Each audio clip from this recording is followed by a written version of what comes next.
I didn't just get to the academy. It's now 12:32 and I've been teaching since 10 a.m. and I've had the most amazing drum lesson right now. So I was teaching that guy, the blue t-shirt.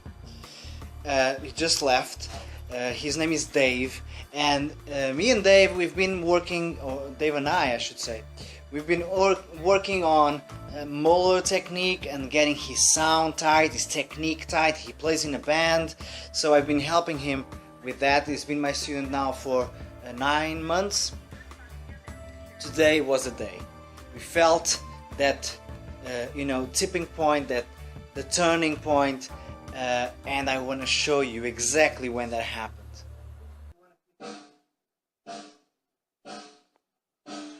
Right there. It's gonna happen now.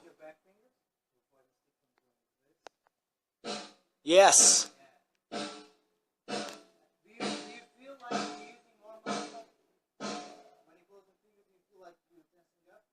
That was a turning moment.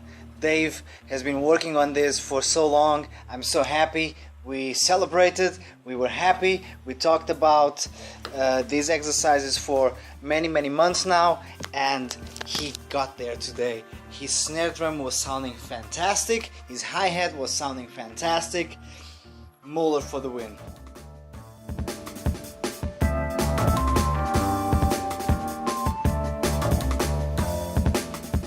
Okay, so almost lunch break, but not before I practice a little bit more for my workshop that is this Sunday.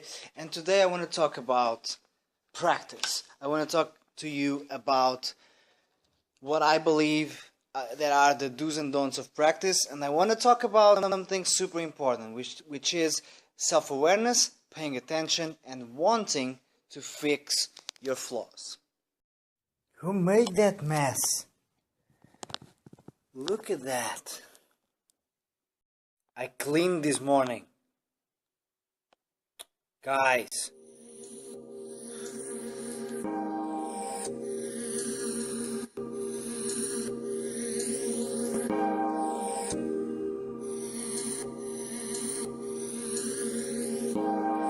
It's not easy, man. But that's what practice is. It's not supposed to be easy, it's supposed to be challenging.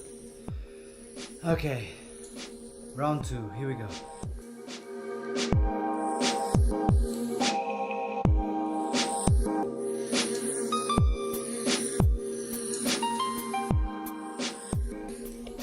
Alright, my friends, it's lunchtime. Let's talk about practice.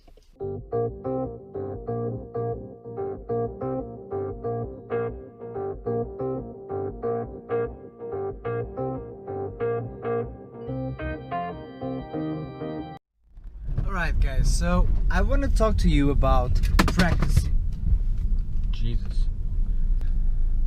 I want to talk to you about practice and practice systems and practice routines and things that you should never ever do.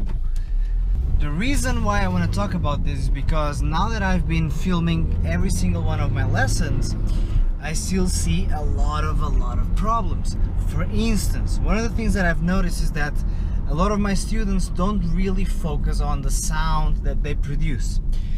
That's why I was so excited about Dave, because he nailed the sound, and that for me, that's what technique is. It's not to play fast, it's not to play a gazillion million notes that make no sense.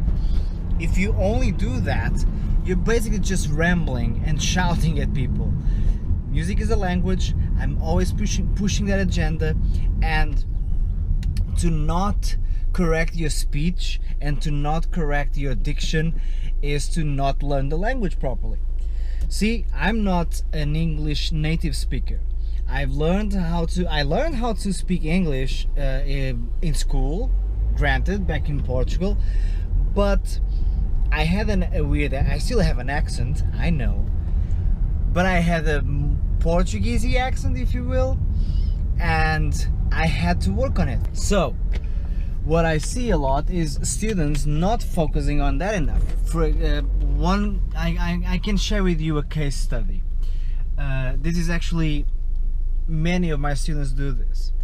They, like when they have to play notes together, bass drum and snare drum, they flam them always, which means those notes are out of sync.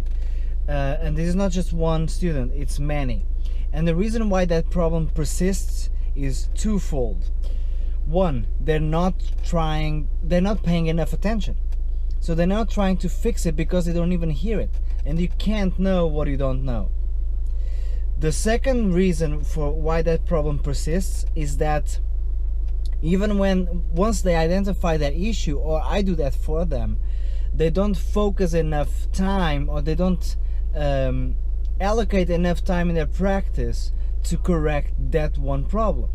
So pay really close attention to practice, to how you practice. Make sure that you're looking for those small issues. Make sure that you are not just a student but also your own teacher when you practice.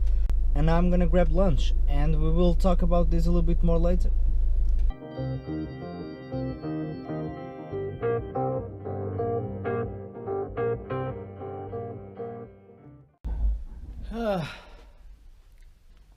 I just made a huge mistake. Huge. I broke my tablet. So what happened was that I came back from lunch and parked the car, came out of the car, grabbed all the stuff, grabbed the tablet, grabbed my this camera, and I grabbed the stuff from lunch, right? The boxes and whatnot. So I thought I'm gonna bin them. And I just received this from Mapex. They sent me a new tom holder. Because one of my tom holders is like, yeah, it's broken. So I put everything on top of the bin. Because we got a bin. Check it out. Right? There's that bin there. So everything was here. And I thought, I can open this just enough to sneak the rubbish in there, but the tom holder was right here, so I was putting weight on it, right? So it's just there, and the tablet was there, and you can see what happened, right? I tried to open, it was heavy there, so I opened a bit more, and of course the tablet fell on the floor, and I cracked that screen, and it's painful.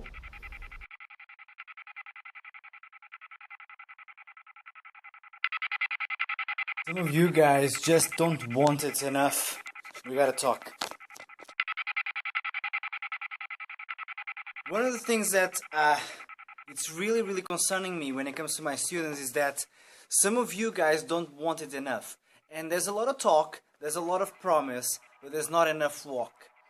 Either my students skip a lot of the steps, or they decide to try too fast too soon, or just straight up ignore everything they should be working on.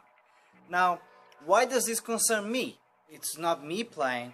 Well, you guys are studying with me, so whatever you do out there in real life, in the real world, concerns me because that's my reputation as well on the line.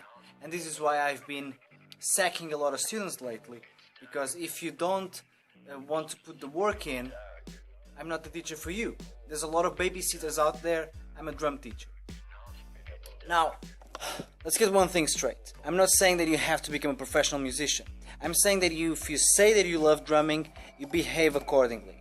If you are in a relationship with someone and you tell this person, I love you, does that mean that next you're gonna slap her in the face or him? I don't think so. And if you do that, you're a bad person, you deserve to be in jail. But drumming is no different for me. When I'm practicing, I'm super focused not only on the exercise and the intention of those exercises, I'm focused on getting better at what I'm trying to do. I'm not just trying to prove myself right when I embrace that challenge, like make myself feel good. I don't care for that, and often I find that very harming. But more importantly, I respect the instrument. That instrument chose me. I didn't choose it. Okay, so when you guys sit down to practice and you grab your drumsticks or whichever instrument, or even trade, whatever you do, doesn't matter. Whatever your craft is, you gotta respect the craft. You're not gonna become world class just because you want to. Are you crazy? You have to respect it. You have to know that most people don't make it. So what are you doing messing around? What are you doing like taking it easy? What are you doing not being serious about it? What are you doing? Again, I'm not saying that you have to be a professional musician for me to like you. Or I'll teach anyone who loves drumming. But more importantly, I'll teach anyone who's humble enough to know that we are all learning. So guys, get off your butts. I'm gonna practice now.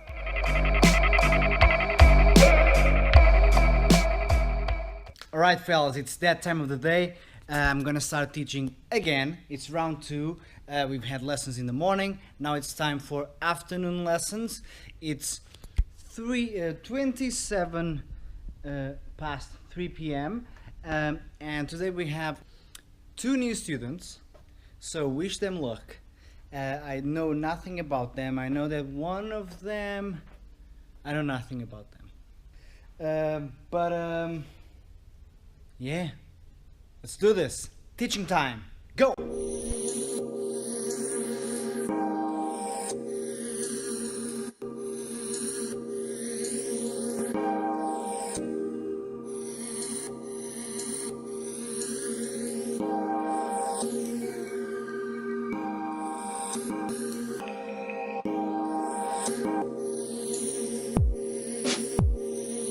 And that, my friends, was a long day.